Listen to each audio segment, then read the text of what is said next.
makes her part of our Victorian fleet. Now, back in the Victorian times, the Royal Navy was divided into three distinct sections. We had a red fleet, a white fleet and a blue fleet.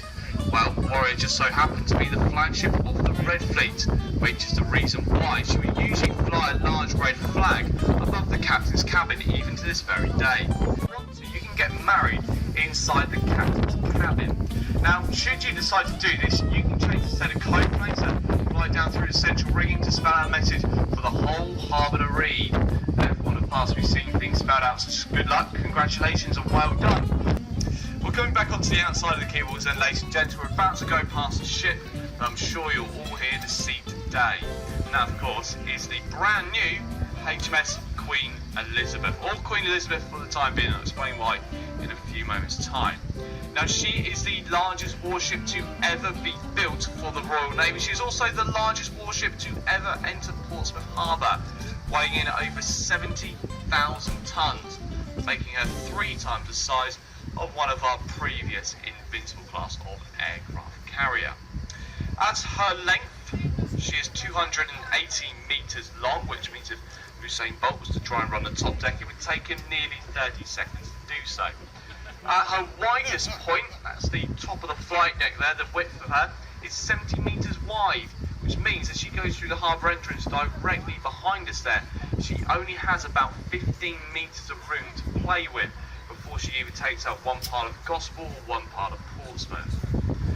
So, the carrier herself, well, she started life all the way back in 1999. Now, back in 1999, she was nothing more than a artist's impression as to what the next carrier for the Royal Navy could look like. So you fast forward to 2007, so some 8 years later, the government decided they were going to build some brand new warships, and within these plans were some brand new aircraft carriers, of which one's here on our right hand side. So this one here, she was built, started being constructed up in Scotland in 2007. The government originally set aside £4 billion for the construction of both, but after several delays, she wasn't completed until 2014.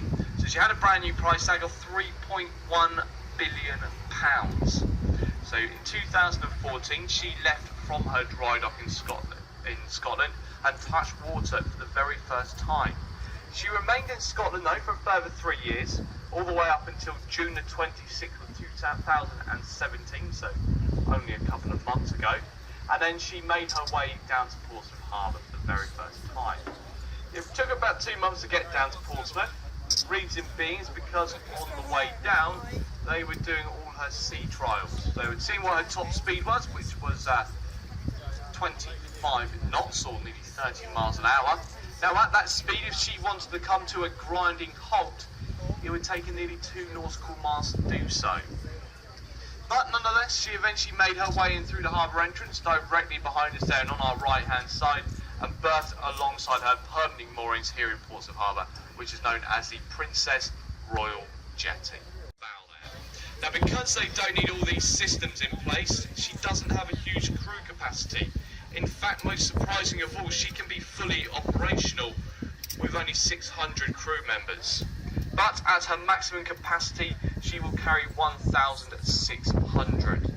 So by 2020, she should come into service for the very first time. She'll be 1/3 of her size when detected by an enemy's radar. Now, talking of radars, you'll be able to see hers on board today. It is the big grey ball on the top of the tallest mast. It's called the Samson radar, and it is said to be one of the most sophisticated and one of the most powerful radars in the world.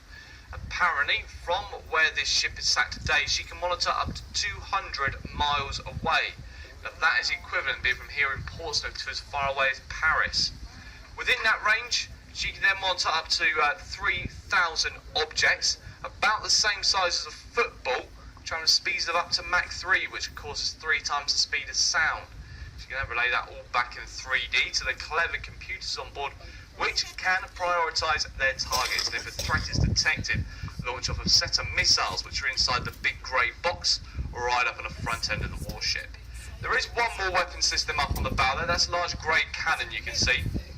It's known as the Vickers Mark 8, 4.5-inch naval sea gun. In fact, that one gun alone is more powerful than the complete broadside of a World War II destroyer. So to put that into modern day terms, she's capable of launching off a 22-kilogram shell with pinpoint accuracy as far away as 14 miles, which is the equivalent of being from here in Portsmouth to as far away as Southampton.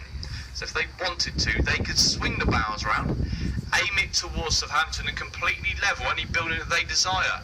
So we could say, for the sake of the argument, St Mary's Stadium.